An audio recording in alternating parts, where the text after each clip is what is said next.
Olá, bom dia a todos. Bom dia, bem-vindos a mais uma live do Checkpoint, uma parceria da Panrotos com a Imaginadora, apoio da R1. Mande suas perguntas para os secretários de turismo do Sudeste para sabermos como está a economia desses estados, como vai ser a retomada, eventos, campanhas, crédito, treinamento, tudo que vocês quiserem saber. Essa é a hora de tirar suas dúvidas. A gente já percorreu o Nordeste, o Norte e o Centro-Oeste. Essa semana é a hora de ouvir, de estar com os secretários de turismo do Rio de Janeiro, Adriana Homem de Carvalho, do Espírito Santo, Dorval Uliana, de São Paulo, Vinícius Lumertz, e representando o secretário Leônidas Oliveira de Minas Gerais, a gente vai ter a Marina Simeão, o secretário passou mal essa manhã e pediu que ela representasse aqui nessa live. Bom dia, bem-vindos a todos. Eu queria começar com o assunto do momento, que são os grandes eventos nos estados de vocês, né? Em apenas uma semana, a gente teve várias notícias de que não vai ter Réveillon em São Paulo, como que vai ser o Réveillon do Rio de Janeiro, que não vai ter Carnaval em São Paulo, Fórmula 1, Parada LGBT, Marcha de Jesus. Foram muitos eventos sendo cancelados em cascata, e isso representa um impacto muito grande para a economia dos estados. Então, vou fazer uma geral com cada estado, querendo saber realmente se esses eventos foram cancelados, se há alternativas, que impacto que isso vai causar na economia e como compensar isso ou imediatamente ou durante 2021. Vamos começar com a Adriana, que está nesse momento numa reunião no Rio de Janeiro para falar de Carnaval e de Réveillon. Adriana, bem-vinda. Bom dia a todos. Eu agradeço o convite do Panrotas, da Imaginadora.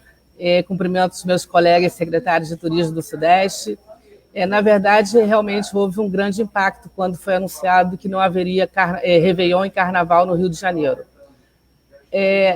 O poder público tem muita preocupação com a saúde das pessoas. Daí a preocupação de como vai ser realizado o Réveillon. Ele vai acontecer em outros moldes. Não existe mais como acontecer um Réveillon, uma festa que reúna 2 milhões de pessoas num único local. Porque não é só o número de pessoas naquele momento do acontecimento, mas o deslocamento dessas pessoas no transporte público em especial. Então, o Réveillon vai acontecer, a prefeitura, eu não sou da prefeitura, mas estou em reunião com a prefeitura para tratar de um caderno de encargos a ser anunciado para que haja propostas de um melhor Réveillon. Com certeza, o que pode ser antecipado é que, em vez da concentração da festa num único local, ela vai ser espalhada pela cidade.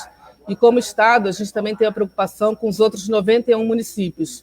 Somos 92 municípios tendo seus Réveillões. Então, o que a gente está decidindo, conversando aqui com o município, depois a gente vai reproduzir para os outros 91 municípios. Porque a gente sabe que, além da grande festa na cidade do Rio de Janeiro, as outras cidades recebem um grande fluxo de pessoas para passar o Réveillon. Então, assim, Réveillon vai haver sim. Ainda não foi decidido do modelo, o que eu posso adiantar é que ele vai ser descentralizado. Certo, Adriana. Em relação a eventos em geral, como que está, que decisão que o Estado tem em relação a eventos? Que fases de reabertura para eventos em geral, congressos, feiras, reuniões? Como que está isso sendo resolvido aí no Rio de Janeiro? Na verdade, o Estado, em maio, criou um grupo de trabalho formado pelo trade turístico para pensar nos protocolos de retomada.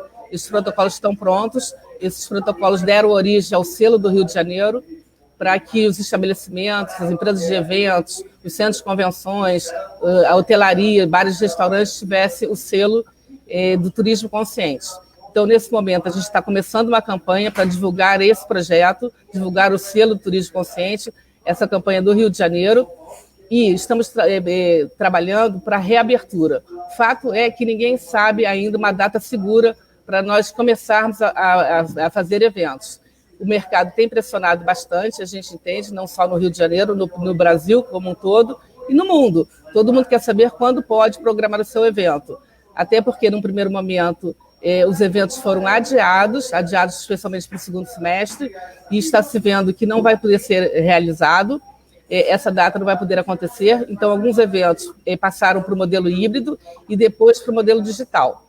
Então, a gente não tem uma data precisa, a gente está estudando junto com a nossa vigilância sanitária, junto com a Secretaria de Saúde, a data ideal para a reabertura dos eventos. No momento, a gente não tem nenhuma data precisa, a gente não pode adiantar nada. Mas muito tem sido feito, muito tem se trabalhado para se encontrar o modelo, a data ideal. A dificuldade é que ninguém quer correr risco, nem colocar os seus clientes em risco, né? A gente tem a preocupação de o que pode acontecer havendo um evento com um grande número de pessoas. Então, isso é que nos cria dificuldades para definir uma data. E, de qualquer forma, Adriana, o faseamento de reabertura da economia está indo conforme programado? A pandemia está sendo controlada como o Estado gostaria? No Estado, para todas as outras atividades já tem data, né? A hotelaria não foi fechada, o fechamento de hotéis foi uma decisão de cada hoteleiro, os atrativos estão reabrindo no dia 15, agora de agosto, as agências de viagens continuaram abertas, só não tinham demanda. A única atividade que não tem data certa ainda são os eventos, daí a pressão do mercado para que o Estado defina uma data de reabertura. Só que cabe ressaltar que, apesar do Estado poder publicar um decreto autorizando a reabertura dos eventos, né, a autorização para a realização dos eventos, cada município também pode decidir a sua data de reabertura. E um não sobrepõe o outro. Então, é um trabalho conjunto e cada município cria o seu decreto próprio de realização de eventos. Por isso, quando eu falei no Réveillon, a gente fala no Réveillon da cidade do Rio de Janeiro, claro, é o maior Réveillon do mundo, mas os municípios também têm uma grande demanda por Réveillons e cada um tem o seu decreto. E nessa linha, a gente sentiu que essa possibilidade de cada município criar um decreto gera uma segurança, especialmente para o turista. O turista decide a sua ida para um determinado destino e no meio da semana ele é surpreendido com um decreto mais forte, um decreto em que os vários restaurantes estão fechados, um decreto que os atrativos estão fechados, que o comércio está fechado. E ele acaba desistindo da sua ida e daqui a pouco o decreto volta atrás. Então, em função dessa insegurança gerada por força da Secretaria de Saúde dos municípios, por força do poder público, a gente aqui no Rio criou uma plataforma muito simples, onde a gente monitora o que está aberto em cada município do Rio de Janeiro e coloca isso disponível para a população. A gente lançou essa plataforma na sexta-feira passada e no domingo já tinham mais de 10 mil acessos. Então, a gente acha que é um serviço público importante nesse momento para que você decida a sua viagem com segurança e que você escolha um município e possa até ir a outros municípios do entorno. Por exemplo, você pode ir a Búzios, almoçar em Cabo Frio, você pode fazer um passeio em Arraial do Cabo e assim por diante. Desde que você saiba de antemão o que está funcionando naquele destino. E a gente entende também que muitas vezes a gente percebeu que as pessoas iam almoçar num determinado destino e acabavam ficando porque descobriam que chegando ali os estabelecimentos hoteleiros estavam abertos. E agora, com essa plataforma em que ela pode saber ao longo da semana ou até com mais antecedência o que está aberto ou fechado, ela decide por uma estada maior. E nessa plataforma, a gente, além de colocar as informações, a gente bota também o decreto de cada município. E é interessante que os municípios têm trabalhado em conjunto com a gente, toda hora atualizando o que está aberto e o que está fechado. E o decreto é importante para que balize essa informação, para que a gente não dê uma informação errada, uma informação desatualizada, e que depois as pessoas nos cobrem uma plataforma que não seja um serviço, assim, um desserviço. Certo. E, assim, a gente é uma coisa muito simples, mas a gente não viu nada parecido no Brasil. Qual que é o endereço? Com certeza. Oi? Qual que é o endereço da plataforma? É turismoconscienterj.com.br, no Saiba Mais. Ali você encontra como receber o selo, você encontra os estabelecimentos que têm selo e você encontra tudo que está aberto em termos de turismo no estado do Rio de Janeiro, no Saiba Mais. Obrigado, Adriana. Vamos, então, do Rio de Janeiro para São Paulo. Vinícius está ouvindo a gente? Tudo bem? Bem-vindo. Acho que tá. Eu estou aqui, estava lidando aqui com algumas emergências, mas ouvindo atentamente tudo o que está sendo feito no Rio de Janeiro, que é muito importante para nós, está acontecendo no Sudeste como um todo. É quase inimaginável, né, Vinícius? São Paulo sem os grandes eventos. Em uma semana a gente teve cancelamento do Réveillon na Paulista, Carnaval, parada LGBT, Marcha de Jesus, Fórmula 1. Como que São Paulo vai reagir aí a esses cancelamentos? Que alternativas que vocês estão criando? E qual o impacto aí para a indústria de turismo e de eventos? Bom, o impacto do turismo em São Paulo foi muito grande. A parada em São Paulo é muito grande, que é 9,3% do produto interno bruto. O tamanho do negócio de eventos, por exemplo, é 42% do negócio de eventos do Brasil. É uma concentração muito grande. Essa movimentação dentro do Estado, são 45 milhões de viagens. A cidade recebe perto de 20 milhões de pessoas na cidade de São Paulo. Então, o impacto é muito grande, principalmente no turismo de negócio, mas também na área de lazer, entretenimento. A gastronomia sofreu muito. Eu conversava ontem com o ministro Kassab, junto com o Michel Temer, um jantar de conversa. O Kassab dizia que tem, entre ali a Faria Lima e a Paulista, tem alguns milhares, ele tem um número, 2.000 restaurantes de qualidade. 2.000. Né? E metade nem conseguiu reabrir ainda. Então, nós estamos buscando todo tipo de saída nesse manejo dos protocolos do Plano São Paulo, que é o plano de saída, e do plano de contingência, que é o plano dos 20 epidemiologistas e infectologistas que conduzem o faseamento pelos índices aplicados às regiões. Então, não é uma situação fácil, o prejuízo, vocês sabem, os números, né? Não fala a Fórmula 1, segundo cálculos conservadores, 360 milhões é o impacto. Quando se fala de LGBT, 200, 300 milhões, quando se fala da Marcha de Jesus, também a mesma coisa, quando se fala do Réveillon, nós estamos falando de em torno de 300, 400 milhões de movimentação econômica, ainda que não seja tão hoteleiro, e como no Rio de Janeiro nós vamos ter um Réveillon no interior, vamos ter um Réveillon na praia. Nós estamos estudando formas criativas aqui em São Paulo de fazer algo televisivo, uma coisa que possa passar uma imagem bacana, mas infelizmente não há o que comemorar, porque nós estamos hoje com um número de mortes no Brasil de 80 e tantas mil, e quantas nós teremos em 31 de dezembro? Né? Se nós olharmos a curva, que nós estamos aí com mais de 1.000 pessoas morrendo todos os dias, mesmo caindo no Brasil, aí em São Paulo, tem que pensar como o Brasil, pelo seu tamanho, não há tanto o que comemorar. Né? Então, assim, o Carnaval também, o Carnaval nosso da Avenida, hoje é um evento com impacto de 200 e poucos milhões. Agora, o Carnaval de São Paulo é de 2 ponto alguma coisa bilhões, 2, 3 bilhões de impacto. O que nós podemos fazer? Bom, vamos lá. Entender que eventos como o Carnaval podem ser postergados, Carnaval da vida, quando as coisas estiverem bem, podemos ter um Carnaval mais para frente.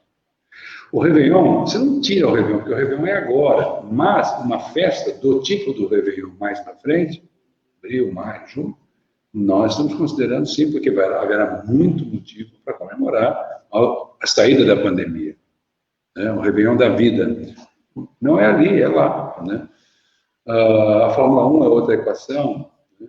Agora, existem também os pequenos eventos, que são os grandes eventos, e os pequenos que estão no meio que se formam. Né? Então, não é só aqui também. Eu conversava, eu tenho feito muitas lives internacionais, com o MT, da TTC, a GL. Outro dia nós tivemos o presidente mundial da GL. Eles estão trabalhando para abrir 1º de setembro, eventos. Nós também estamos trabalhando aqui para 12 de outubro. Né? Congressos, feiras, né? Principalmente feiras em pé, né? A expectativa de eventos sentados é para antes. Mas no relato na Europa também é complicado. Você não tem a Europa, você tem cidades que têm permissões diferentes, situações diferentes, regiões diferentes. Então, enquanto nós não temos a vacina, e nós temos uma boa solução de vacina, porque nós estamos testando na 3ª fase e fazendo uma fábrica, onde o governador João Dória juntou, eu acho que 130 milhões para fazer uma fábrica junto do Butantan. Tem outras vacinas rodando, mas no nosso caso aqui é aquela vacina que nós poderemos produzir. Né? vacinar, revacinar, porque isso é todo ano, né? Esse vírus veio para ficar. Então, nós temos muitas questões para olhar daqui para frente, inclusive, como olhar a saúde. A saúde já era um problema, agora é também um problema e uma solução para a questão econômica, porque a saúde gerava, a falta de saúde no Brasil gerava problemas de caráter de produtividade, mas agora a saúde daqui para frente, nós temos SARS, MERS, a cada 4 anos nós temos tido crises virológicas, nós temos que raciocinar, do ponto de vista da saúde, como a variável da segurança e da atividade econômica. A Alemanha tinha sobras de UTI, a Coreia tinha melhores condições, mais preparo. Então, quando nós falamos de novo normal, nós temos essas discussões, temos as discussões aí de corredores, né? Que tipos de corredores nós poderemos, no primeiro momento, lógico, as viagens serão internas aqui em São Paulo, mas em seguida nós queremos viajar para o Espírito Santo, queremos viajar para Minas, Minas para cá, para o Rio, Rio para cá. Carro poderá ser muito importante, acho que nós podemos cooperar muito no turismo de automóveis, nós temos boas estradas, né? Mas tudo isso vai depender também de questões ligadas à saúde, né? Se os destinos estiverem concretamente bem posicionados, né? E aí os pacotes, e aí as grandes mudanças, porque nós estamos aqui com grandes projetos que nós já vimos tocando no ano passado, distritos turísticos, rotas cênicas, rotas gastronômicas, nós estamos acelerando, privatização de aeroportos. A minha expectativa, sendo agora otimista, é de que nós possamos estar daqui a 2, 3 anos melhores no turismo brasileiro, se nós fizermos as reformas necessárias para parques naturais, parques temáticos, melhorarmos a segurança jurídica para investimentos, trazermos investidores do exterior para cá. É hora de fazer um dever de casa, não pensando em voltar ao passado, mas ir para o futuro. Porque com esse ambiente de negócios que nós temos no Brasil, é difícil uma Universal vir para cá no nosso distrito turístico, né? Ainda que nós tenhamos tirado os impostos de importação, no final do governo Temer, não é uma coisa simples, né? Abertura do capital das aéreas, nós também já temos, mas quando nós olhamos os nossos parques naturais, olhamos 12 milhões de visitantes, incluindo Cristo Redentor e Foz, que é 75%, sobra quantos? 3, 4 milhões de visitantes? Aí você vai para os Estados Unidos e você vê 320 milhões de visitantes. Né? Nós tínhamos hotel em parque natural na década de 50 em Foz do Iguaçu, né? E eu tenho feito uma brincadeira em alguns eventos sobre segurança jurídica e perguntado se nós colocaríamos hoje o Cristo Redentor no Corcovado se fosse hoje para colocar. Ou se haveria uma discussão do Estado laico, se haveria uma discussão sobre o meio ambiente, ainda que não atinja a questão ambiental, ao contrário, celebra o meio ambiente, faz educação ambiental, pelas paineiras, por tudo, pela proximidade, né? Então, nós precisamos pensar em mudanças também, não só na adaptação, tecnologia. Nós vimos agora, para terminar o raciocínio, nós estamos vendo a OMT testando, tipo, pulseira para viajar para Canárias.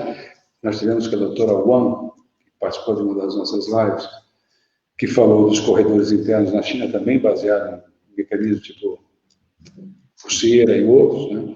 E nós estamos vendo agora os ingleses exigindo que seus cidadãos, quando viajem para a Espanha, fiquem 14 dias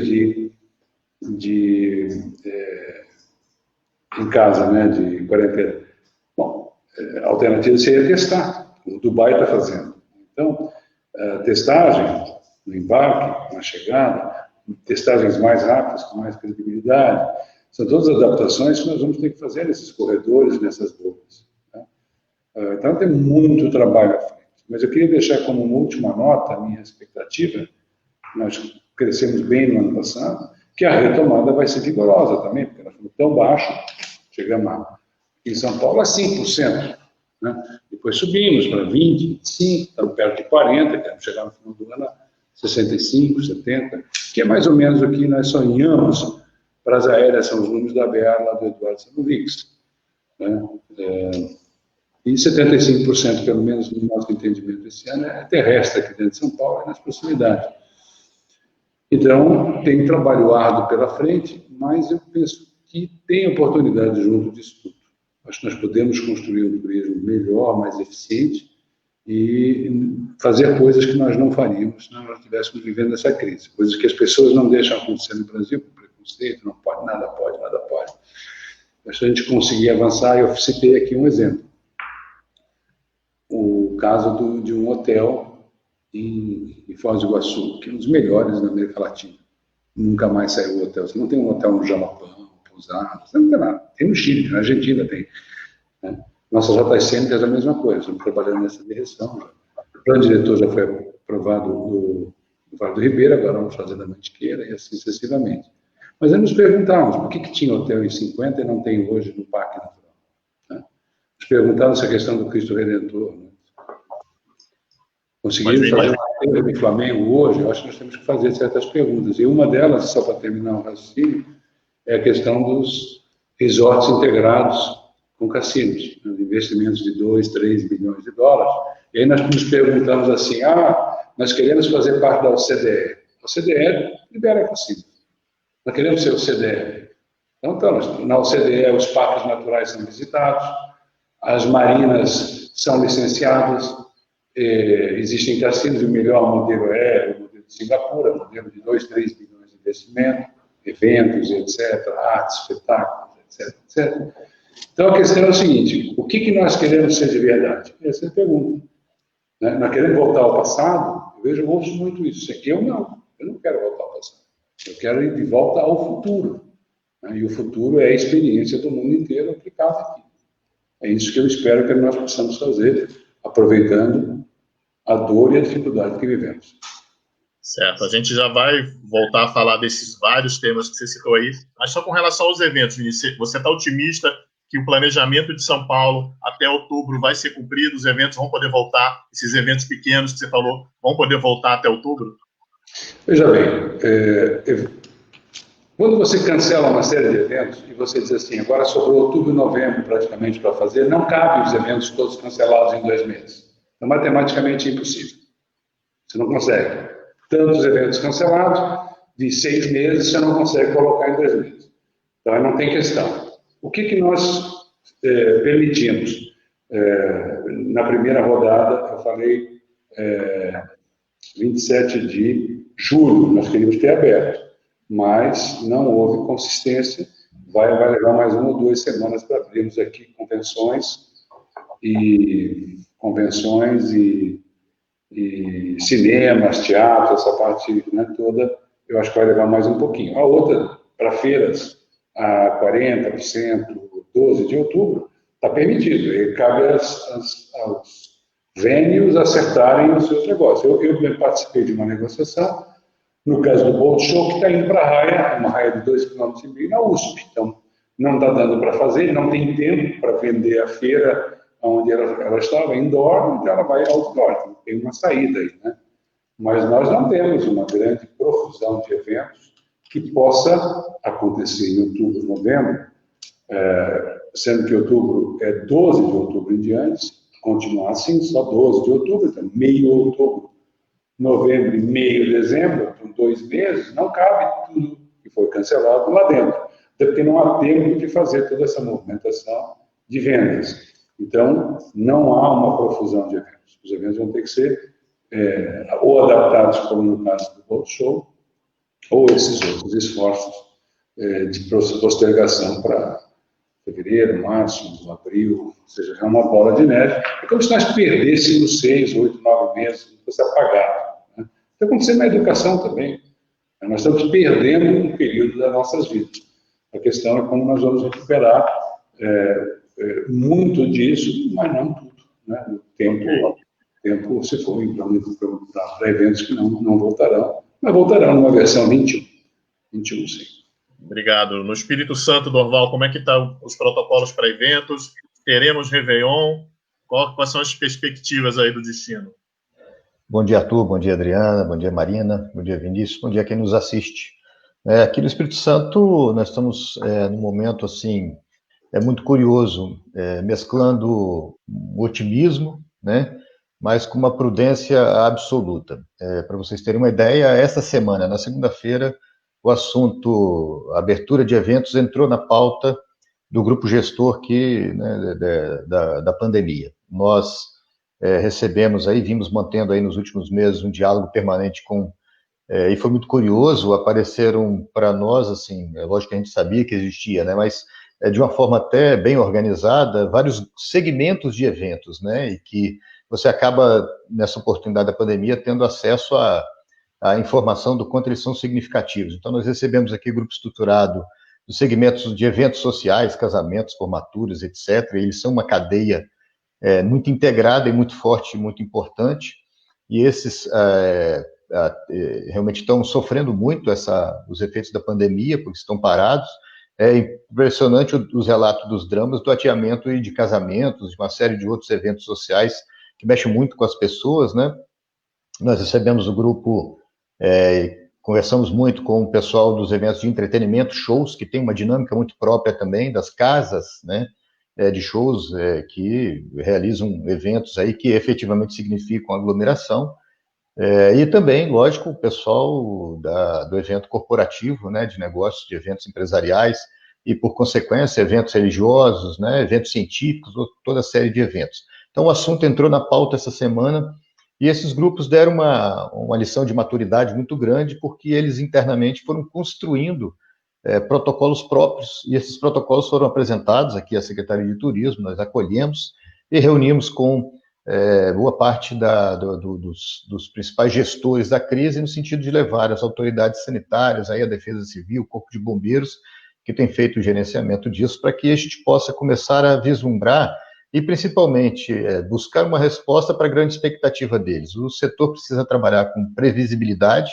e nesse momento a gente não tem isso. Infelizmente, a crise, como tantos outros lugares, aí, países, e aqui também no nosso país, o platô, né, a expectativa daquela subida mais vertical e depois uma queda mais significativa e um platô de período aí estimado em quarentena, 2 semanas no máximo, e infelizmente ele não está se confirmando. Nós estamos mantendo uma estabilidade nos indicadores aí que não permite uma tomada de decisão. Então, Arthur, como você perguntou, Réveillon, nós não temos uma posição ainda, né? Nós temos aqui uma pressão muito grande em todo o litoral. O Espírito Santo tem 411 quilômetros de praias, todas elas muito buscadas, todas elas muito estruturadas para receber esses eventos, e o Réveillon ainda não é possível ter uma data. Quando eu disse, nós estamos mesclando otimismo, aí é com uma expectativa com a construção desses protocolos, com esse aprendizado, né, nós podermos aí criar uma certa previsibilidade, mas não vai ser para os próximos dias,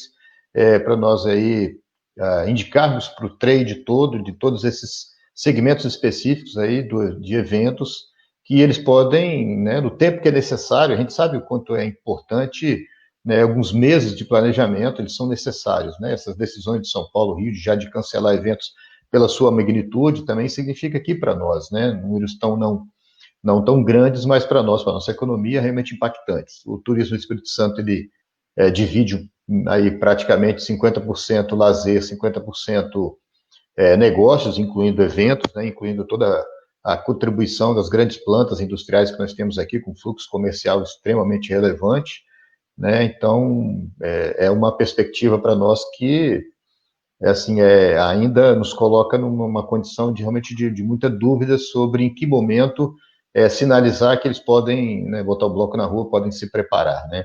Da mesma maneira, nós aqui somos os responsáveis pelo principal centro de eventos, o nosso pavilhão de Carapina, e ali nós realizamos várias dezenas de eventos por ano. Boa parte deles foi cancelado efetivamente, e boa parte transferido para o ano que vem, mas também com uma perspectiva de realização ainda no segundo semestre.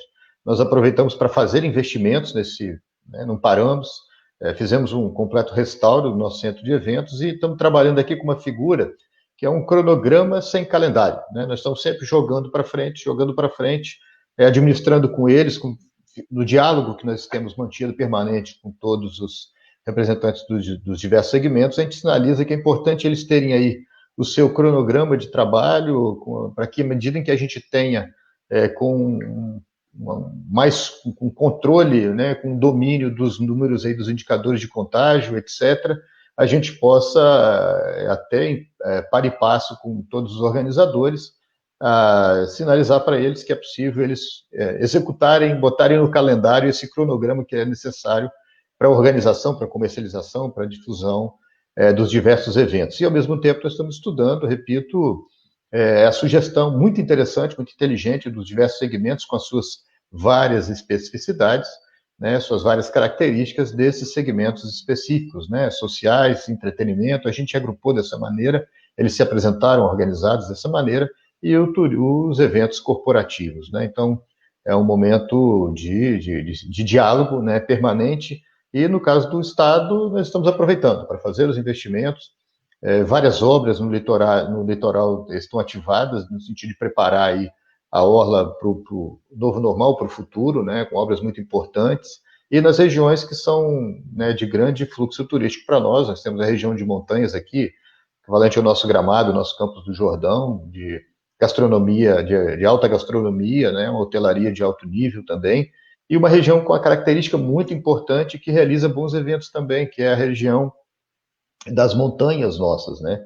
Clima frio, clima agradável, que nesse momento vivencia uma pressão muito grande, principalmente pelo grande número de pessoas que têm nessa região a sua segunda casa, né? E provoca aí uma pressão muito grande nos restaurantes, né, nos pontos de visitação. Nós estamos chegando agora num momento de um evento natural aqui que é belíssimo, que é a Semana da Cerejeira nessa região.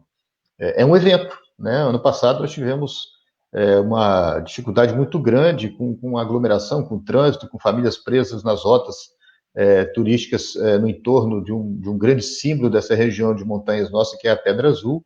Né? É um fluxo muito importante de turismo para lá, aquece toda a economia local, toda a economia regional, mas esse ano nós estamos muito preocupados, né? Já acionamos aí a Defesa Civil, todos os organismos que cuidam, para colocar aí, usando o nome do nosso evento aqui, um checkpoint educativo, orientador, para que essa pressão nesse evento natural ele possa diminuir. E nós abrimos os parques nesse último final de semana com um protocolo muito responsável, de muito controle sobre a carga de turistas que nós podemos abrigar, que nós podemos dar conta de administrar, e estamos encontrando uma receptividade boa da população com relação a esse caminhar com prudência, mas daqui para frente com muito otimismo aqui no nosso lindo Espírito Santo. Ok. Obrigado, Dorval. Marina, para continuarmos aí nos eventos, sabemos que espaço é o que não falta em Minas Gerais para espalhar esses eventos. Mas qual a perspectiva aí, Réveillon, para a volta dos eventos? Os parques de Minas já estão abertos? Bom dia, Arthur. Bom dia a todos. Obrigada pelo convite. Peço mais uma vez desculpas pelo secretário, pelo mal-estar, né? Teve hoje, então não pude estar aqui com vocês, mas ainda me dando a oportunidade de conversar um pouquinho com vocês também a respeito do que a gente vem trabalhando e como que vem sendo feito aqui. Eu acho que perguntar quando os eventos voltam, acho que é a pergunta de R$1 milhão, né? Que está todo mundo querendo saber. Porque realmente a gente fica, né, entre o equilíbrio da retomada econômica e o equilíbrio em relação à segurança sanitária, ao bem-estar, né, qualidade de vida para todo mundo, e que realmente a gente precisa ter isso em vista. Em Minas Gerais, a gente não tem eventos tão grandes, né, no período do Réveillon, apesar de serem eventos consideráveis na capital e em outras cidades, mas a gente tem muito esse período, né, como um período de viagem, né, para as pessoas. Então, a maioria se desloca nesse período para ver família, para encontrar com os amigos, para passar o Réveillon fora de casa. Então, de fato, é um ponto que a gente precisa avaliar mesmo. Né, o que já tem sido colocado, talvez, né, assim como o secretário Vinícius colocou e a secretária Adriana também, e o próprio Dorval, em relação ao carnaval, que a gente precisa, de fato, alinhar se vai ter ou não. O carnaval de Minas Gerais, no interior, é um carnaval tradicional, na capital tem ganhado destaque nos últimos anos, e que, de fato, trata de uma aglomeração e deslocamento de pessoas muito grandes. Então, a gente tem trabalhado, no caso do Estado de Minas Gerais, né, a opção foi pelo programa Minas Consciente, que é um programa coordenado pela Secretaria de Desenvolvimento Econômico e Secretaria de Saúde. Né, a gente participa do comitê, né, a Secretaria de Cultura e Turismo participa do comitê para poder definir as ações, e a gente está passando, nesse momento, exatamente por uma revisão do programa. Foi apresentado inicialmente ontem, hoje sai a publicação, e que o que a gente já vê de novidade nele é que, nesse momento, ele já traz para a discussão, né, e para as ondas, né, de retomada, a questão do turismo, da cultura e dos eventos. Né, porque na primeira leitura a gente tinha, né, existia um grande desconhecimento e tudo, então realmente as ações de turismo, cultura e eventos ficaram fora ou na onda roxa, que o pessoal chamava, que era só no pós-pandemia. Então, agora a gente vem trabalhando, né, com diálogo aberto, uma negociação constante com o setor, na elaboração de protocolos, na apresentação desses protocolos, na negociação dessa retomada. Então, desde que isso tudo começou, enquanto Secretaria de Cultura e Turismo, a gente tem feito esse diálogo muito próximo, né, levando essas demandas para o setor e, de fato, trabalhando um equilíbrio mesmo entre essas atividades. Então, no momento, a gente ainda está com boa parte das atividades fechadas. Em Minas Gerais, a gente tem tido um retorno positivo em relação à forma de lidar com a pandemia, né, em termos de transparência, de organização, e aí, como é um estado muito grande, né, quando a Adriana fala de 92 municípios, nós somos aqui 853, então a gente precisa minimamente de ter um padrão, então o padrão está sendo trabalhado pelo Minas Consciente, e aí agora, na retomada da atividade do turismo, a gente está trabalhando o programa Minas para Minas, que é exatamente alinhado com o Minas Consciente para que a gente tenha a retomada econômica par e passo com a segurança sanitária, que é o que o turista também vai procurar. O que a gente vem trabalhando agora, analisando, né, hoje a gente está exatamente no momento de conhecimento dessas novas informações do Minas Consciente. Eu posso depois compartilhar com todos também as informações, exatamente para ver agora quais são os próximos passos e o trabalho para a gente conseguir fazer essa retomada de eventos e conseguir entender quando a gente vai conseguir dar esses próximos passos. No caso de Minas Gerais, a gente tem feito um trabalho muito próximo em relação aos protocolos, que estão todos agora sendo avaliados, né, pela Secretaria de Saúde, e eu acho que até o final dessa semana a gente já tem essas orientações exatamente para repassar ao setor para que ele possa se preparar, entendendo aí as diferenças que a gente tem no estado. A gente tem cidades muito diferentes, regiões muito diferentes, em que a pandemia está sendo apresentada de formas muito distintas. Então, a gente precisa ter esse olhar cuidadoso de fato e conseguir mesmo trabalhar com esse equilíbrio, que é o grande desafio que eu acho que todo mundo tem. E é um desafio que veio para mostrar para a gente que quanto mais cooperado, quanto mais próximos a gente conseguir trabalhar, vai ser melhor o resultado que a gente tem alcançado. Então, eu queria já agradecer, né, publicamente aqui a Adriana, a gente conheceu o trabalho que o Rio de Janeiro vem fazendo nessa questão da análise dos municípios, a gente vai trazer isso, né, para o nosso universo também aqui de Minas Gerais, para conseguir compartilhar essa informação. A gente está exatamente aguardando esse fechamento da nova fase do Minas Consciente, para que a gente possa trazer também essa informação mais completa, né, para o turista, para quem procura os destinos mineiros. E eu acho que o grande desafio também que a gente vai encontrar agora, e que eu acho que no caso do Sudeste a gente tem já tem um histórico, né, disso, eu sempre brinco muito com o secretário Dorval, que se Minas Gerais quebrar um dia, quebra o litoral do Espírito Santo em seguida, né, porque o mineiro invade mesmo o litoral, então acho que agora é a hora de a gente fazer essas trocas, né, de trazer capixabas para cá, levar mineiros para lá e assim com todos os estados. A gente já tem feito uma experiência muito próxima em relação a isso com o Espírito Santo por conta do Caparaó, que é uma região, né, um parque que a gente divide ali, que é conhecido dos dois estados, e no caso de São Paulo e Rio, a gente tem retomado, né, o trabalho também com o Destino Mantiqueira, que a gente tem ali as rotas, né, os passeios, os atrativos dessa região, muito próximos, muito conhecidos, e que se a gente trabalha de forma conjunta, a gente tem ali um ganho ainda melhor. E o nosso maior desafio agora é exatamente nessa retomada, né, com cautela, segurança, de forma ordenada. Num primeiro momento, a gente quer trabalhar mesmo o aproximado do turista que vai estar mais próximo. Então, a gente está chamando de Minas para Minas, exatamente para o primeiro olhar para o turista mineiro, né, para o próprio mineiro conseguir conhecer e visitar o seu próprio estado. A gente tem aqui um volume grande de atrativos, de destinos que ainda são pouco conhecidos e que a gente pode trabalhar isso melhor. Então, a gente quer trabalhar exatamente o Minas para Minas primeiro, e à medida que a gente puder avançar nas atividades, nas ondas e tudo, a gente ampliando também esse raio de atuação, depois de Minas para o Brasil e Minas para o mundo. Então, em relação aos eventos, a gente está, né, aguardando, a nossa expectativa é que, de fato, a gente consiga fazer alguma retomada, mesmo que seja de ordem gradativa, e aí, hoje, realmente, em relação ao Carnaval, a gente tem que trabalhar junto com os municípios, que é como a secretária Adriana colocou. A gente pode colocar um decreto, alguma coisa em termos de Estado, mas a decisão local precisa ser do município, orientada, né, trabalhada de forma muito próxima com o governo estadual, porque a gente precisa, né, desse olhar do cenário de forma mais ampla, mas entendendo ali a realidade de cada município, de cada região de Minas Gerais. Joia. Obrigado, Marina. Então, por tudo, essa visão geral que vocês passaram, bastante completa, traz um quadro de uma recuperação muito lenta também. E isso afeta empresas, profissionais, e a gente sabe da dificuldade que esses profissionais, que essas empresas estão tendo com crédito, por exemplo, em manter suas empresas vivas, manter seus empregos até essa retomada que vocês estão dizendo que vai ser mais para frente. Eu queria que rapidamente, aí, mais objetivamente, vocês falassem como que vocês lidaram com a questão do crédito, como que vocês veem as opções do governo federal. A Adriana tem uma pergunta específica, como está a regulamentação da Lei 8858, que também beneficiaria os guias. Adriana, vamos começar por você, então. Como que a questão do crédito foi lidada aí pela Secretaria? Na verdade, a gente tem recebido recursos do Fungetur via AGRIO. A gente já está recebendo o segundo lote de verbas, né? E a gente, essa semana passada, fez uma grande live com todo o mercado, explicando ponto a ponto como é que as empresas têm que fazer para obter esse crédito. Com relação à Lei 8858, ela é uma lei autorizativa que foi assinada pelo governador, ainda não foi regulamentada, pelo seguinte motivo: ela contempla 14 atividades.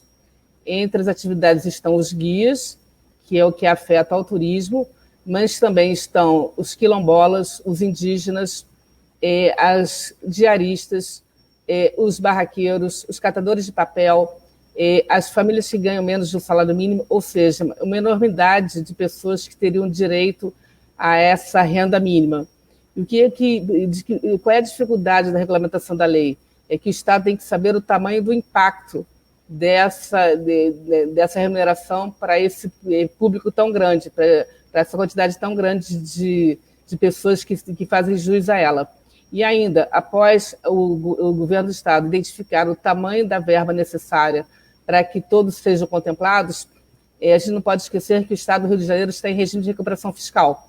Então, no regime de recuperação fiscal, a gente tem que submeter isso ao Conselho para analisar a viabilidade ou não do pagamento desse valor. O que a gente fez em paralelo? A gente tem conversado com o Ministério do Turismo. O que o Ministério do Turismo nos apontou neste momento foi que o ideal seria os guias criarem MEIs para que eles pudessem receber a verba via AGRIO, de empréstimo, na forma de empréstimo. E aí, quando eu falei que a ideia dos guias era receber a fundo perdido, o que eles sugeriram nesse momento, o Ministério do Turismo, foi que eles pleiteassem a renda mínima. Aí, em paralelo a isso, através da AGRIO, a gente já tem uma linha de empréstimo aos guias, só que a gente considerou o prazo de carência de 3 meses muito curto, então está na mesa do governador para aumentar esse prazo de carência para 12 meses. Isso é o que a gente tem no momento. Na verdade, assim, a Secretaria de Turismo é sensível à causa dos guias, a gente tem trabalhado para isso, só que não é uma lei que beneficia só os guias. Em função do tamanho dos benefícios, a gente não consegue andar com a velocidade que os guias gostariam que a gente andasse. Agora, aproveitando que a gente está aqui com os estados do Sudeste, eu gostaria de falar aos meus parceiros, né, de secretarias, que a gente identificou nesse momento que o turismo é o turismo rodoviário, é o turismo da proximidade. Então, a gente brinca que a gente pegou um compasso e fez um círculo de até 500 quilômetros do Rio de Janeiro, e com certeza a gente vai trabalhar no Minas Gerais, Espírito Santo e São Paulo para atrair esses turistas para o Rio de Janeiro, já que a gente sabe de antemão que eles gostam de vir ao Rio. Então, a gente pode até combinar de fazer um combinado, né, do Sudeste para que a gente troque turistas, já que a gente sabe que eles vão usar carros e vão usar também ônibus. A famosa rota integrada aí do Sudeste. Dorval, como é que está a questão do crédito aí no Espírito Santo? Então, nós, já desde o iniciozinho da crise, nós fomos procurados por alguns segmentos empresariais e foram adotadas algumas medidas junto às duas instituições financeiras. Nós temos um Banco de Desenvolvimento do Estado, um banco estatal também, aí que serve CVM, enfim, com todas aquelas amarrações, aquelas dificuldades, a pouca flexibilidade. Não houve uma condição boa de acesso, né? A reclamação aumentou naturalmente, Mas nós tomamos uma decisão aqui, nosso governador Renato Casagrande, o governo do estado criou um fundo de aval, com aporte de R$100 milhões, e nós fizemos também aqui, como a Adriana, nós fizemos uma captação dessa linha do Fungetur, né, de 5 milhões que o Ministério do Turismo disponibilizou. Nós captamos aí 50 milhões por meio do operador aqui, que é o BANDES, Banco de Desenvolvimento do Estado, e essa medida de adoção do fundo de aval viabilizou o acesso. Hoje nós estamos já concedendo os primeiros empréstimos aí, e o fundo de aval garante aí até R$480 mil para os captadores. Então isso viabilizou muito. É a folga financeira, nós queremos aqui até uma figura de expressão, o crédito está para as empresas do trade, como o respirador está para quem foi, infelizmente, acometido pela Covid, né? E consciente disso, essa medida do fundo de aval viabilizou a aplicação dessa linha do Fungetur, e isso tem funcionado bem. E, adicionalmente, nós temos aqui no estado também uma instituição, uma autarquia chamada ADERES, a Agência de Desenvolvimento em Rede, e nós temos uma linha de crédito muito interessante, né, que é de um empréstimo de até R$5 mil sem juros, né, com a carência aí de até 12 meses, e que isso tem viabilizado uma boa parte do nosso trade, que pode ter acesso a essa linha, e nós temos aí um volume de empréstimo extremamente significativo, dando uma condição de sobrevivência muito grande. E para os guias de turismo, especificamente, que é uma categoria muitíssimo importante, que foi duramente impactada, no dia de ontem nós conseguimos lançar um edital, tecnicamente foi um pouco complexo a construção dele, mas um edital muito interessante. Nós estamos aportando aí um volume de mais de R$100 mil, e o produto desse edital, a contrapartida, ela é muito interessante, né? A equipe nossa aqui foi muito criativa, junto com o sindicato da categoria. Nós esperamos colher de volta aí como produto desse edital, que é uma forma de remunerá-los, e remunerá-los de forma justa por um trabalho, a edição aí, a publicação de até 500 vídeos. Nós esperamos, com o produto do edital como um todo, né, de todos os atrativos nossos pontos históricos, nossos marcos, nossos atrativos, produzidos aí pelos guias, de vídeos, né, que nós queremos utilizar na promoção do Destino Espírito Santo, pegando carona, lógico, nessa boa conversa que nós já temos, né, de forma integrada aí, Rio de Janeiro, principalmente, interior de São Paulo e principalmente Minas Gerais, que é o nosso principal destino emissor, né, que a gente possa utilizar essa competência, essa sensibilidade nessa estratégia que a gente está considerando muito boa, né. Acho que foi muito bem recebida ontem o lançamento desse edital para os guias de turismo. Então, a questão do crédito, a gente teve uma visão um pouco mais abrangente, com esse fundo de aval, com a disponibilização, com a flexibilização de uma série de exigências.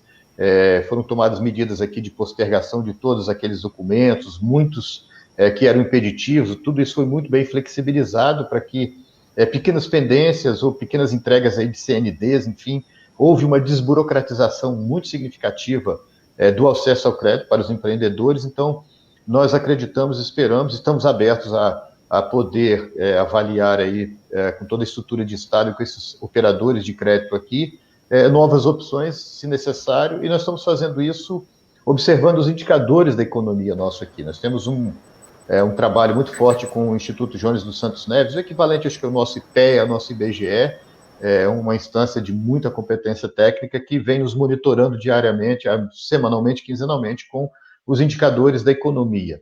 E na medida em que se torne mais necessário, com a postergação, né, com o prolongamento desse tempo de pandemia, a gente tem um tratamento, lógico, para o tempo da pandemia, mas também para o tempo da economia, o tempo de impacto nas diversas atividades do nosso trade turístico aqui. Então, essa é uma visão bastante ampla que nós temos aqui no Estado, e principalmente o aporte de soluções para cada um desses grandes grupos do nosso trade, de guias de turismo aos principais organizadores aí de grandes eventos e aos parques temáticos, enfim, todos que nunca foram impedidos de funcionar. Tudo funcionou muito bem aqui no Estado.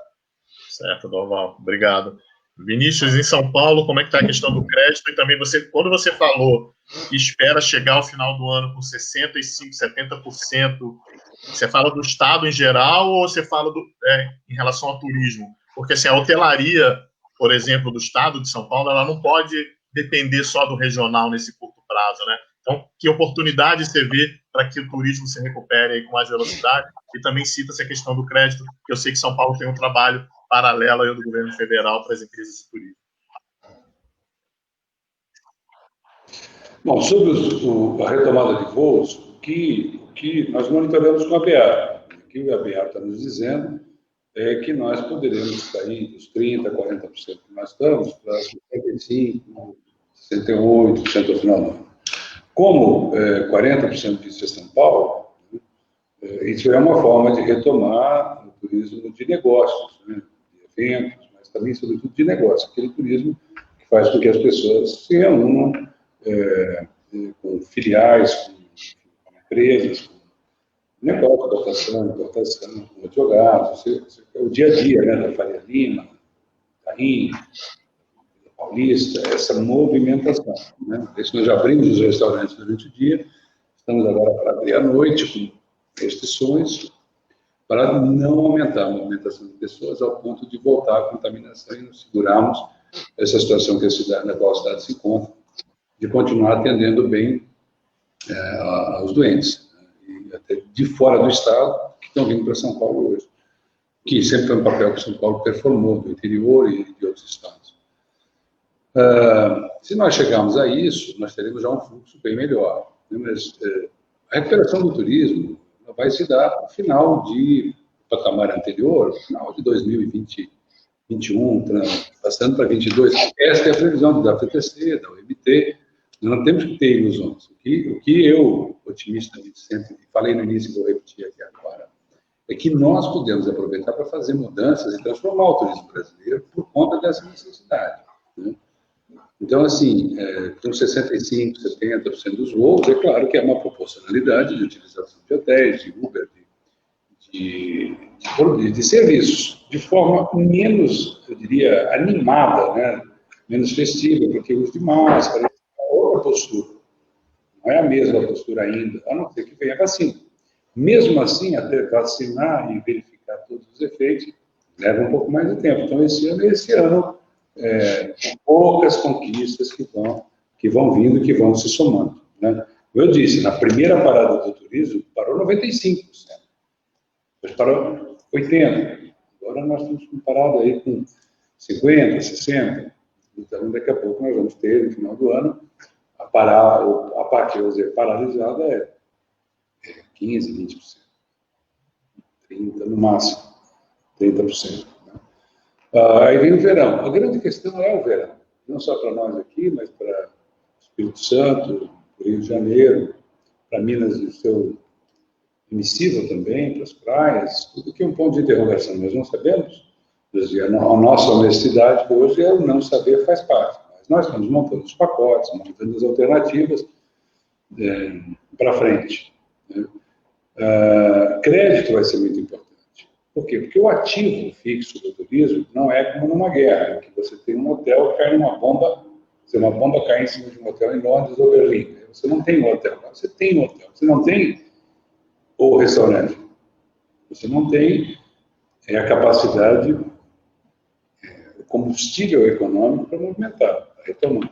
Então, nós teremos, eu acho que uma perda líquida de restaurantes relevante, porque aqui em São Paulo voltaram 60%, 40% não voltou. Quando voltar à noite, você vai ter outros voltarão. Mas nós não teremos o mesmo número de restaurantes imediatamente. Esses pontos comerciais caros, esses aluguéis, eles contam com o nível de funcionamento de um restaurante tempo integral e com as características dos picos. E pico não vai ter durante algum tempo. Porque o restaurante ou o hotel, não vai mais restaurante, o mesmo parque temático, que tem um pico, é o pico que dá o lucro. Se um restaurante é bom de noite, durante a semana, ele pode não ser bom no final de semana, nem de almoço. Mas o almoço e o final de semana paga a conta. Agora, o pico à noite lotado 100% é o lucro.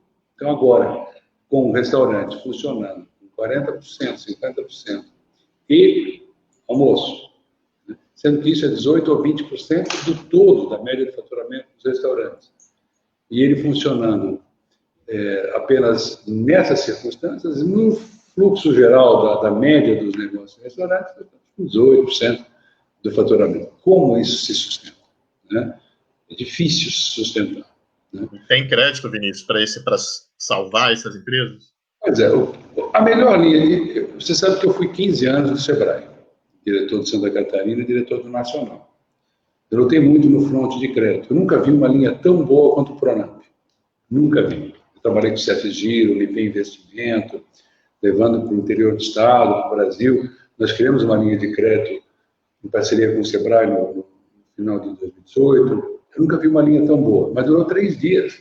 Porque ela tem FGI, FGO, tem os fundos garantidores e o próprio fundo de aval do Sebrae, que nós criamos lá atrás, na época do Fernando Henrique, né, e que foi nutrido agora. O problema, acabou em 3 dias.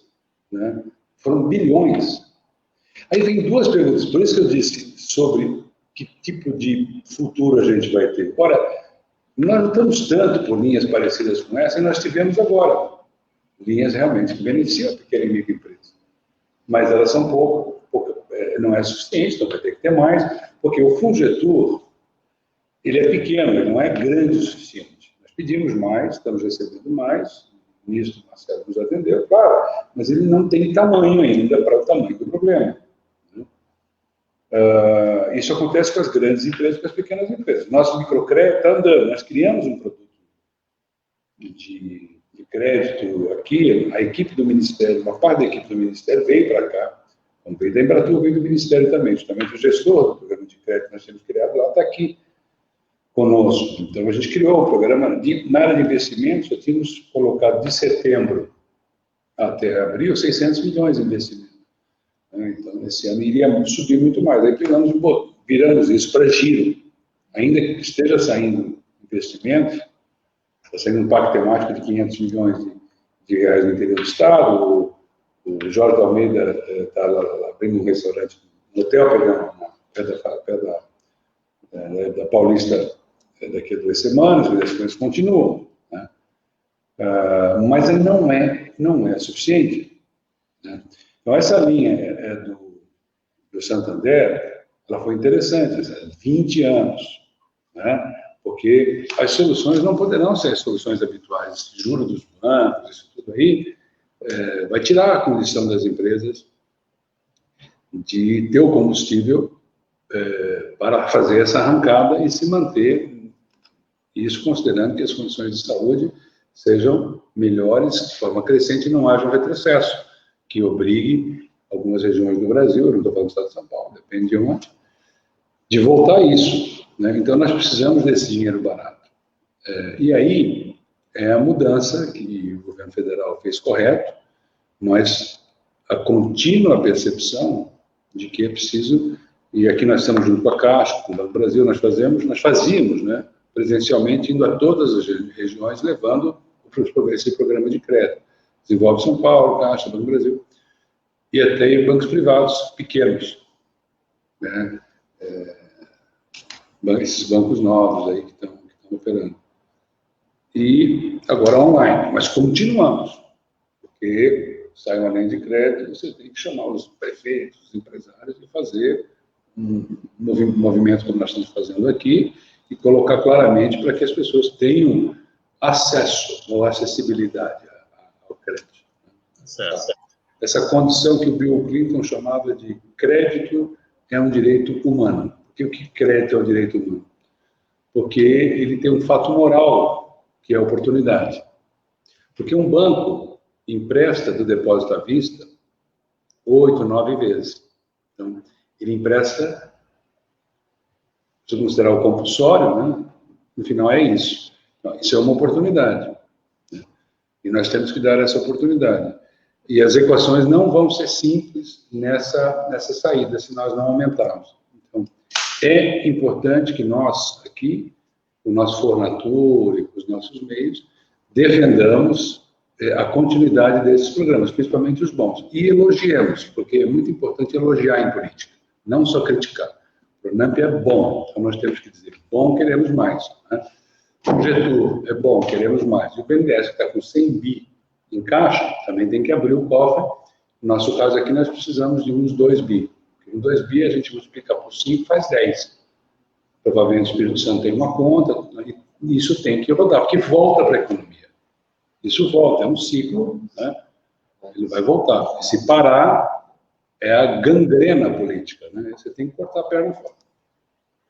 Bom, a secretária Adriana teve que sair, ela já tinha avisado para a gente que meio-dia e 20 ela ia sair, e o Lumertz também está com o horário apertado. Para finalizar, então, pegando o gancho do Lumertz, de que turismo tem que mudar e tem oportunidades, eu queria que cada um de vocês finalizasse esses últimos 5 minutos falando que oportunidades que vocês veem, o que o turismo precisa mudar e o que o Estado de vocês pode fazer, começando pela Marina.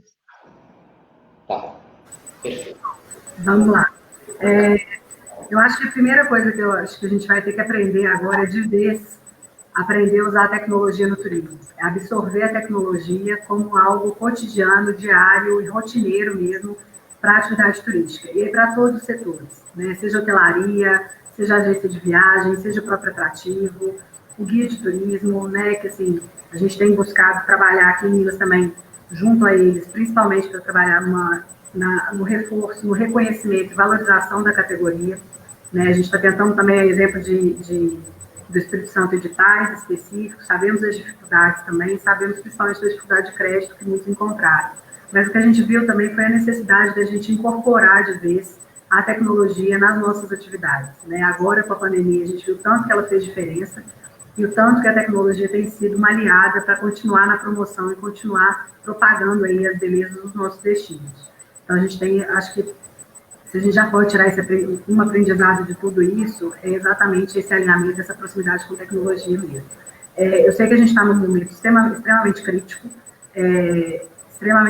tem hora que eu acho que fica difícil ver uma luz no fim do túnel, mas eu acho que a gente precisa enxergar as oportunidades que também vêm aparecendo. Então, acho que essas oportunidades de melhorar a infraestrutura que a gente já tem que melhorar há muitos anos, melhorar a infraestrutura, inclusive para o nosso turismo rodoviário, visto essa demanda e tendência que a gente vai ter das pessoas viajando por conta própria, de carro e tudo mais, mas sem esquecer lá na frente o que a gente precisa trabalhar.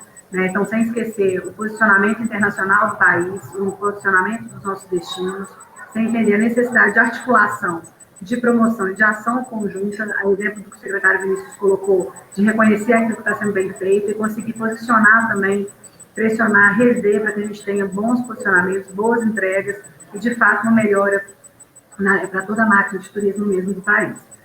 A gente tem sim, eu acredito muito nisso, e é o que a gente vem trabalhando aqui no Estado, o entendimento de que o turismo é, de fato, uma mola propulsora mesmo, é um dos setores estratégicos para a retomada da economia, mas enquanto setor estratégico ele precisa ser tratado também como tal, em todos os níveis, né? Com todos os parceiros, com todos os setores, com todos os atores envolvidos na cadeia produtiva, então é isso que a gente precisa. Então a gente precisa ter um olhar muito claro para as pesquisas, para as análises, para os dados, para o trabalho que os observatórios desenvolvem nos estados, para entender, de fato, não só criar dados, mas trabalhar com esses dados, né, trabalhar com essa informação e conseguir dar um andamento para isso, e conseguir identificar ali essas demandas para que a gente consiga, então, trabalhar, né, mais para frente nesse posicionamento, não só de um resgate da atividade turística, mas, de fato, que a gente consiga um avanço e que a gente consiga encontrar melhores, né, nessa retomada e para frente mesmo no turismo do país como um todo.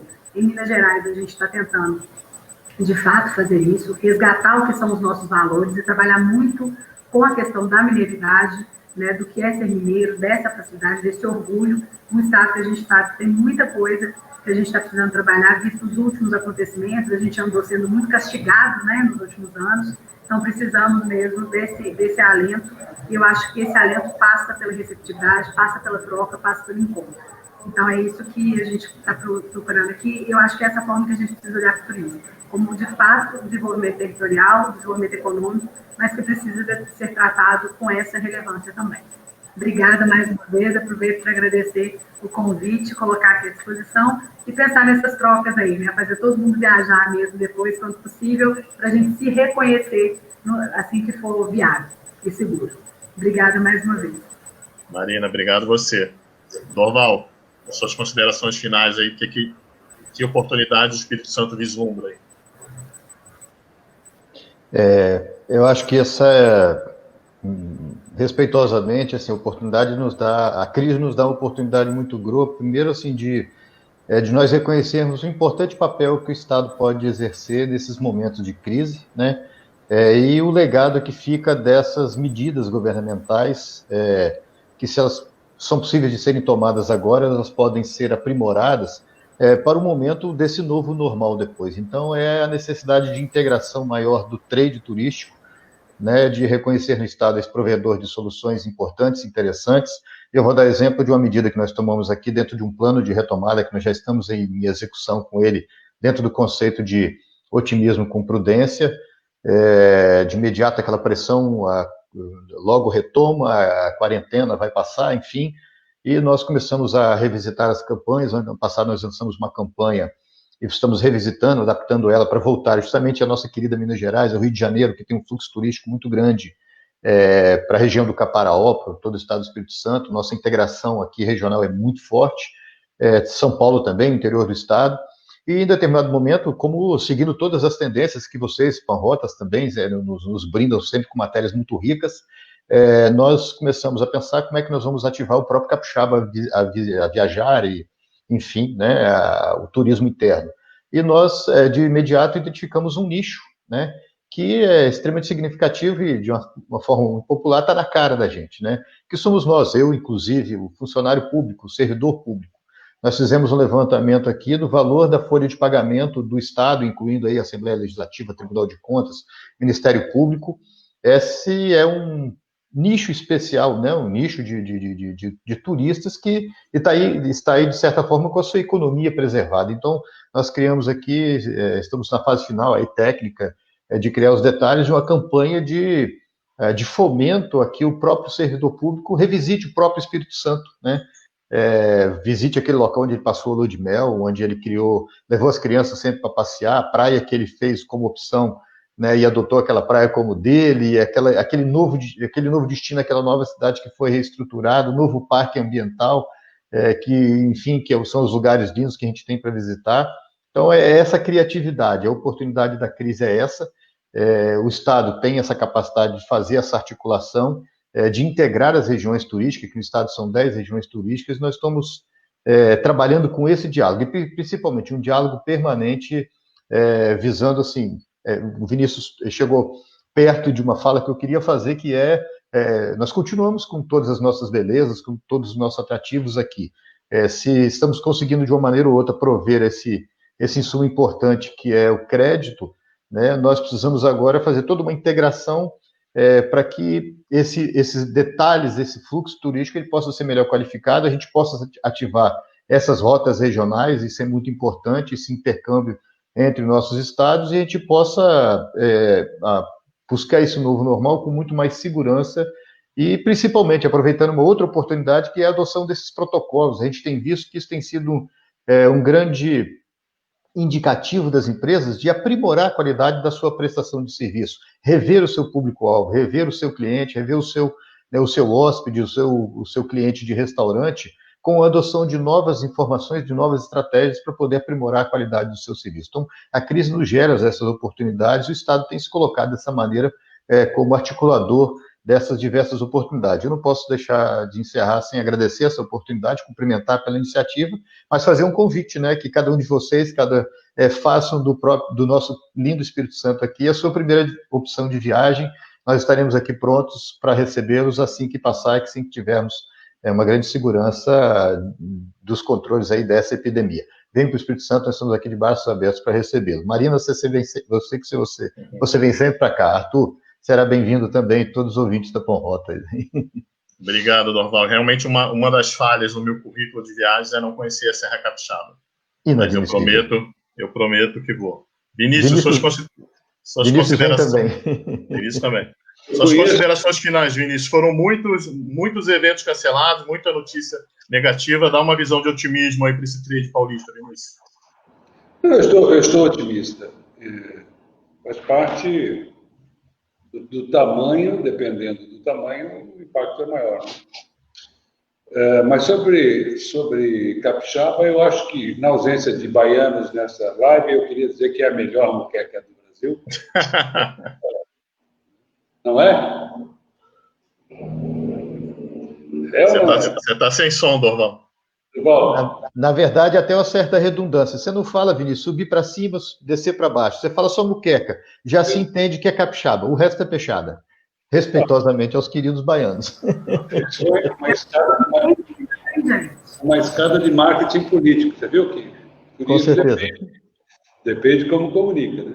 Obrigado. Mas agradecer ao Arthur, agradecer à Imaginadora, à Panrotas, pela nossa conversa, e aos meus colegas de debate, de fala, e dizer-lhes que, repetir um pouco o que eu já disse, que eu acho que é um ponto importante.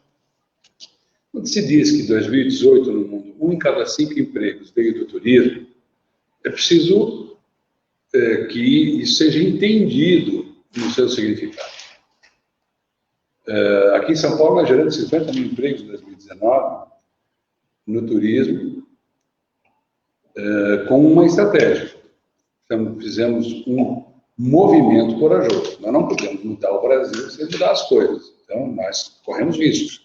O governador abriu mão de uma arrecadação. Ministro Meirelles, estamos... Olha, nós vamos baixar o imposto aqui, que é um problema. Esse é um problema. Existem outros, mas esse é um problema. 25% sobre o que é a ver com combustíveis. O que vai custar? 400 milhões por ano. E aí? Como é que retorna? Aí fizemos os cálculos e partimos para essa estratégia que beneficiou todos os estados do Brasil, à medida em que os voos ficaram mais econômicos. Porque a falta de racionalidade econômica no Brasil faz com que a nossa produtividade no Brasil deixe as coisas caras. O Brasil produz, hoje, 1/5 do que produz um brasileiro, que a produção é o produto dividido pelo número de habitantes. A produção é per capita. A produtividade é per capita. E hoje nós produzimos 1/5 do que produz um americano. Nós já produzimos 1/4. Isso com uma abertura a partir de 90. Então, o Brasil deveria ter aberto a partir de 90 muito mais. E o Brasil se fechou no estatismo, na ineficiência, e aí, mesmo que tenha tido um esforço de política monetária relevante, a partir do Plano Real, a política fiscal implodiu esse país em gastos e desperdícios, que aumenta o juro e retira da economia privada, da economia competitiva, a condição de fazer, no nosso caso, um turismo barato, ou investimentos na economia.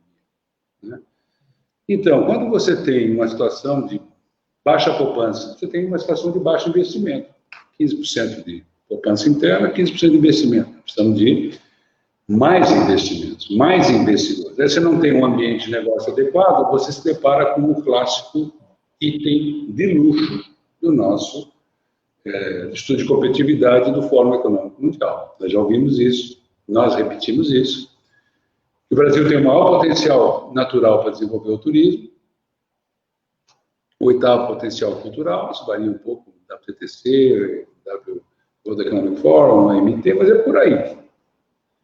E é uma questão de tamanho, não é só de beleza natural, é tamanho, mais de meia América Latina, do lado do Atlântico, que é o lado mais rico. E com tanta riqueza, nosso nível de produtividade é 32º. O Doing Business, feito pelo Banco Mundial, na época que o Meirelles era do Banco Mundial, o Meirelles está conosco aqui, nós somos 119º, já fomos 29º, melhoramos. No quesito abrir um negócio em turismo em 140 empresas, que é o estudo, nós estamos entre os 3 ou 4 piores do mundo, pela insegurança jurídica. Então, se nós precisamos, sei lá, do parque da Disney, ou dos parques naturais abertos, com negócios e tal, etc., isso é que vai fazer diferença no médio e longo prazo, na nossa contribuição para a cadeia produtiva e para essa macro tendência que é viajar. Da desmaterialização da sociedade e do emprego caro a ser gerado na indústria. A indústria é um emprego que custa $1 milhão, nós geramos por $20 mil, ou menos. Então, se as pessoas não estiverem empregadas, não há, num país como o Brasil, nem porquê de ter uma indústria produtiva. Porque nós exportaríamos, claro, mas para quem tem um mercado interno como o nosso, isso é uma bênção, um mercado interno do tamanho do nosso, não só para o turismo, para qualquer coisa. E o meu argumento, eu encerro da seguinte forma. Nós, há 40 anos atrás, nós éramos importadores de comida. Hoje nós disputamos o primeiro lugar de exportação, não de produção, mas de exportação com os Estados Unidos, e esse ano ganhamos na soja. Tamanho. Mas teve algumas coisas que aconteceram aí, está fazendo uma propaganda no meu livro, Brasil, Potência Mundial do Turismo, todo início é isso. Algumas coisas aconteceram. Houve conhecimento da Embrapa e conhecimento das cadeias internacionais que aportaram, né, sementes, etc., e conexão de venda internacional, que é a venda do produto na Bolsa de Chicago. Interconexão de cadeias produtivas. Global sourcing. Ora, no turismo, nós temos que caminhar na mesma direção. Nós tiramos impostos de importação dos parques temáticos, nós estamos dizendo isso, e aqui é a política de distritos, ou de parques naturais, poderem ter produtos. O que Minas Gerais tem de possibilidade de produto na natureza é um absurdo. A maior parte dos estados brasileiros são verdadeiros países. Por isso eu tenho muito na proposta da Embratur Agência. Tem muito desgaste. Até porque eu sou um dos criadores desse SEBRAE novo, eu era um dos vice-presidentes da Associação de SEAGs, e eu achava que seria um bom movimento de compartilharmos esse esforço e criarmos um SEBRAE para o turismo na promoção nacional e internacional. E fomos até metade. Está errado. E aí nós vamos ficando sempre muito atrasados, porque nós precisamos de mudar a nossa imagem no exterior, mas a economia de escala, de produção, de mídia, de parceria com os estados para que se viaje internamente, agora é mais importante ainda. O mais importante, nós temos essas relações. Então, voltando ao plano São Paulo para Todos, fizemos o risco. Corremos o risco. Conseguimos 50 mil empregos, crescemos 5,3%, enfim, 700 voos a mais, e ligamos 12 cidades do interior, vamos privatizar os aeroportos. Por que eu digo isso? Porque a agenda do turismo tem que ser uma agenda política. Nossas lives, elas devem ser, nossos encontros, também com gente de fora. Nós precisamos rezar junto com pessoas que não estão convertidas. Deputados, senadores, prestigiá-los, bancos. Nós precisamos sair da nossa bolha. Porque já é hora. Porque nós aqui, nós já concordamos uns com os outros. E isso gera um problema, inclusive, de frustração. Porque à medida que nós 5 aqui concordamos, nós saímos sofrendo um pouco, porque nós sabemos o que tem que ser feito. Mas os outros lá fora ainda não sabem. E aumenta a diferença entre o quanto nós sabemos do nosso campo e o quanto eles não sabem, mesmo que eles tenham aprendido, porque nós aprendemos mais o tempo inteiro. Então nós temos que abraçar mais gente, que foi esse caso aqui, do Meirelles, do João Dória, que já entendia, tal, da Fazenda, tal, vamos fazer parceria, e aí mídia, e etc, etc. Quebrar um pouco esses limites, crédito e tudo mais. Então, o que eu estou enfatizando aqui é que nós temos que colocar politicamente o fato gerador de empregos, a impossibilidade da indústria e da agricultura gerarem empregos suficientes, de nós sermos, hipoteticamente, como na agricultura e no agribusiness, uma mega potência mundial de turismo, com os movimentos internos que nós podemos fazer aqui. Só aqui em São Paulo, que nós temos de Mata Atlântica, né? Deixa eu só terminar o meu raciocínio. Em São Paulo é uma Nova York, que ao sul, no Vale do Ribeira, tem uma Costa Rica inteira, que ao norte tem um Havaí inteiro, que tem até melhores surfistas que o Havaí no litoral norte de São Paulo, Norte Shore paulista. É o Havaí inteiro. E ainda a conexão com o Rio de Janeiro, Paraty, Angra. E eu conheço o Havaí. Eu não estou disputando beleza, mas eu estou dizendo que em grandeza é grandeza mundial. Os canadenses nós levamos lá para lá, saíram. Os argentinos adoram.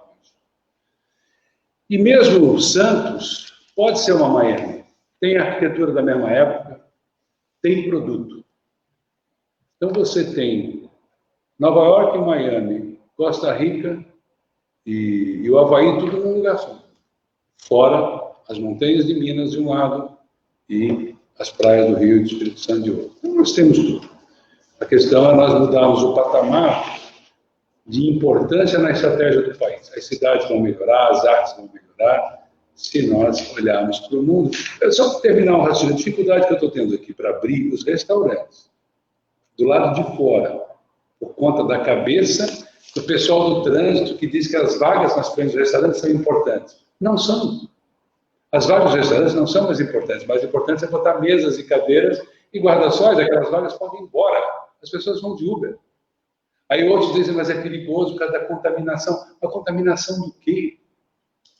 Na Europa inteira, a humanização das cidades passa pelo turismo, passa por esses ambientes.